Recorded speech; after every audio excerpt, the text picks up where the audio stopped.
प्यारे दोस्तों, अस्सलाम वालेकुम वरहमतुल्लाहि वबरकातुहू। चूँकि आपको मालूम ही है कि कश्मीर वो खता है जो कि सिलसिला कोह हिमालय के दामन में वाक़ा है। शादाब आबाद होने के बायस दुनिया के हर इंसान के लिए कशिश का मरकज़ बना हुआ है। इस गुलपोश वादी जिसको चारों तरफ नीलगों आसमान के साथ सरगोशियाँ करते हुए पहाड़ों ने घेर कर रखा है।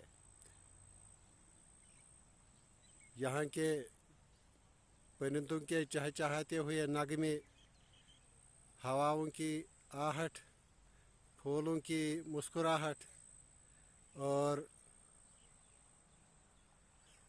सरसब्ज मखमल खेतियाँ, धान की खेतियाँ और इसके अलावा बहुत सारे मेवाजात पाए जाते हैं, जिसकी वजह से कश्मीर पूरी दुनिया में मशहूर है। इसीलिए शायरों ने कहा है कि अगर फिरदौस्त बरोए ज़मीन अस्त हमें अस्त हमें अस्त। उसका मतलब ये है कि कश्मीर जन्नत का एक टुकड़ा है। लिहाजा कश्मीर आने की कोशिश कीजिए और लुत्फ़ अंदोज़ होकर वापस जाने की कोशिश कीजिए। बाकी वस्सलाम।